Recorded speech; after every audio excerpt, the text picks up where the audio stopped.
afternoon, everyone. It's good to see a full house today. This is our last day of class, and today we have two more student presentations. Students whom Dean Weil and I selected to share with you their research and to talk a bit about the whole process of writing and defending an honors thesis. Our first speaker is Rachel Reece, who's a graduating senior majoring in Japanese and Global Studies with a minor in honors. An interesting fact that she listed about herself: she's just accepted a job with the JET program to teach English in Japan this fall.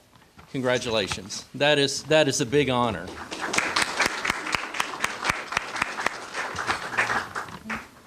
Her thesis is titled Poems of Hiroshima, Translations of Children's Poems in When I Was Small, and her thesis advisor is Dr. Fusei Akita, who is here with us today. So please join me in welcoming Rachel.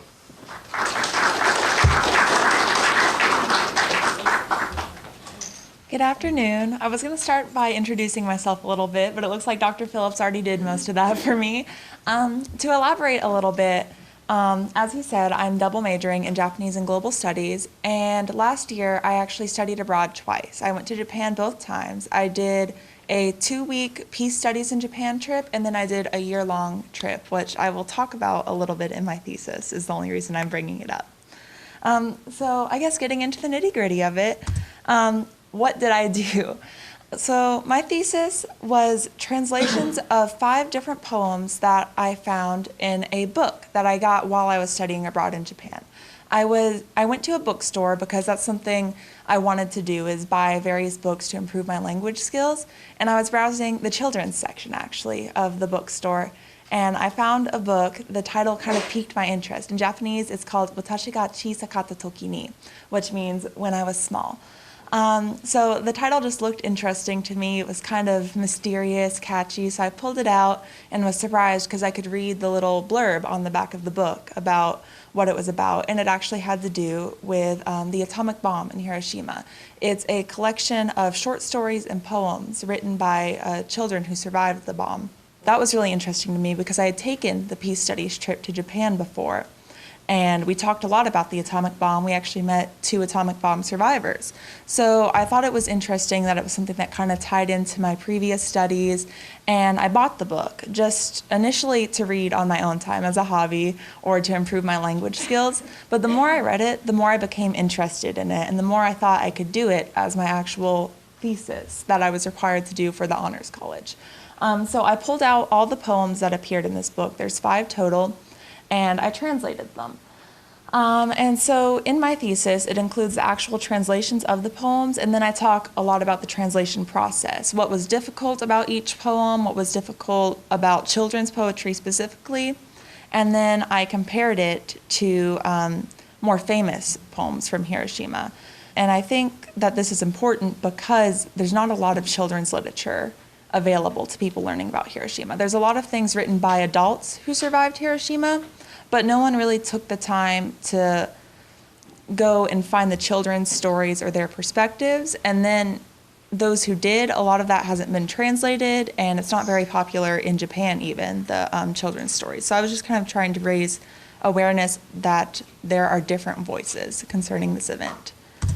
About the translation process, it was difficult, surprise, but it was extremely interesting. Translation, a lot of people are like, well, we have Google Translate now. You don't need to do that. We don't even need people. But it's a lot more than just finding English equivalents to Japanese words. Especially with Japanese, the grammar is so vastly different.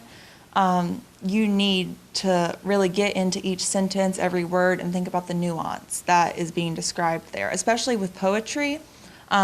We talked a lot about different situations and what each author was trying to say and what each author was trying to imply with their choice of words.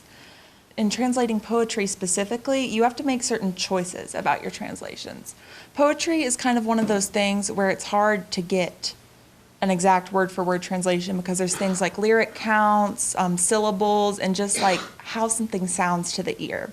So when you're translating poetry, you can choose to either do a literal translation, which is taking the meaning and translating it into, in this case, English, and more or less ignoring the poetic structure and just focusing on the meaning and the intention of the author's emotions. And then there's also poetic translations, which will sometimes change certain aspects or certain phrasings to make it fit more into a poetic structure in English.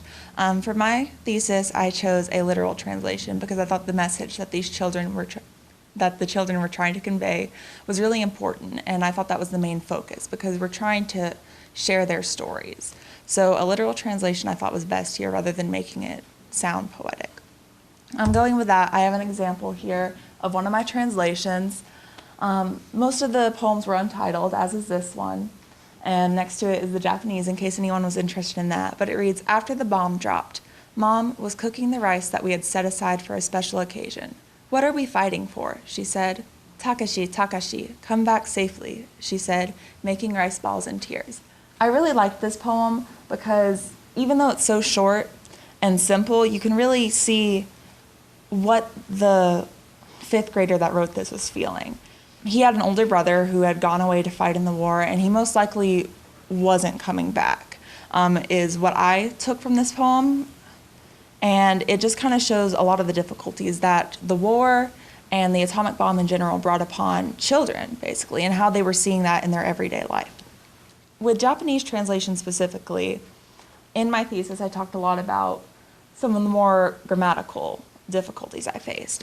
So first of all, Japanese uses suffixes after names a lot of times. A lot of times it's as an honorific, but in this case, because it was children speaking, they used the suffix chan, which is used a lot for like little kids or mainly little kids. If you have a family pet, you'll also call it chan, but it's used in almost a nickname sense. So in one of the poems, someone nicknamed one of their friends Yo-chan.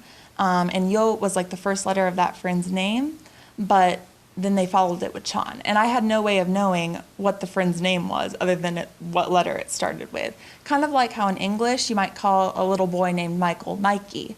That's kind of the same nuance. So in that case, I had to think about how is best to approach that specific nuance and how to best translate it. Do I just make up a name for Yo-chan? Do I call him Mikey in my translation?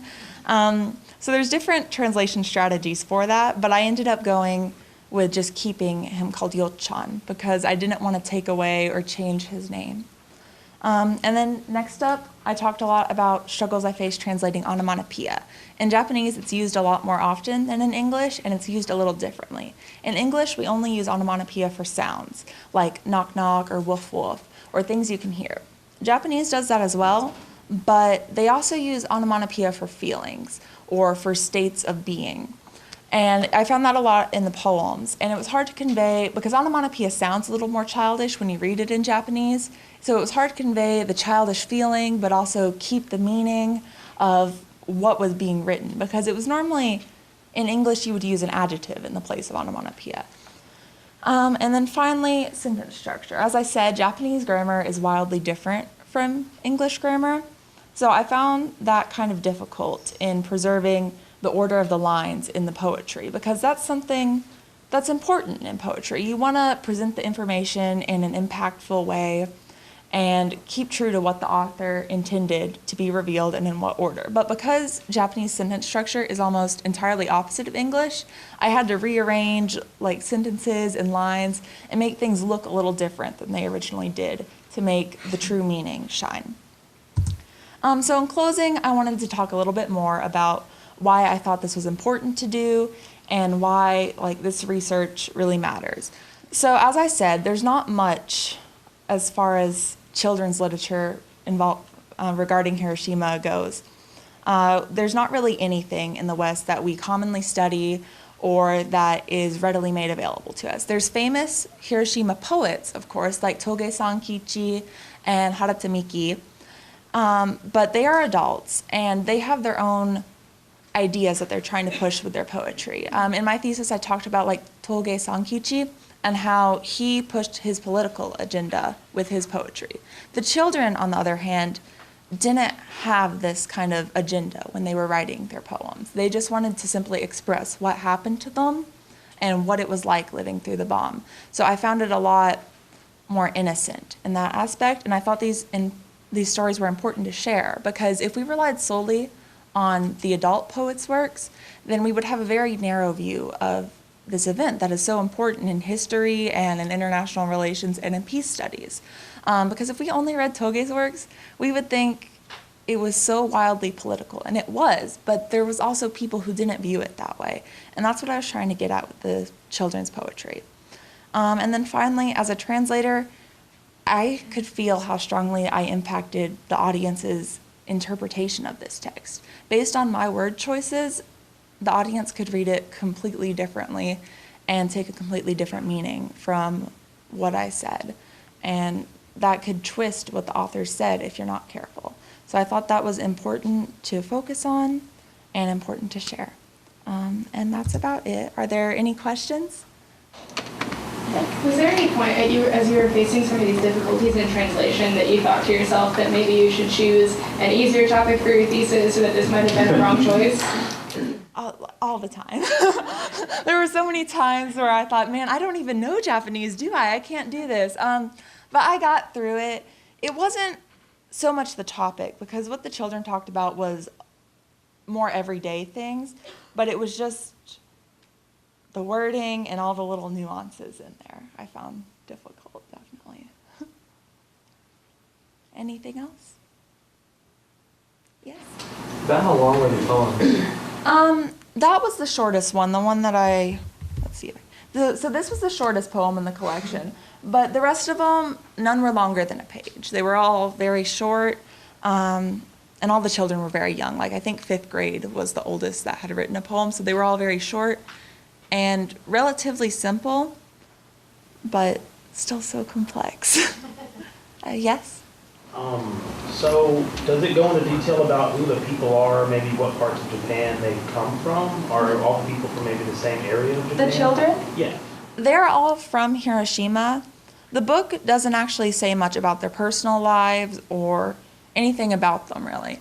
In my research, I found out a little bit about the editor. He went around to different orphanages, schools, and refugee camps after the bomb had dropped and got these stories from the children. So because of his efforts, we have these, and that's about it. There's not really much about this book or about these children specifically.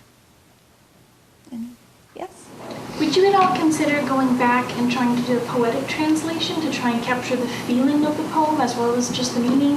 Or do you feel like you captured what it was supposed to be with the literal translation? That's a little difficult, because these poems weren't specifically following a strict poetic style, I suppose. They were more like free verse.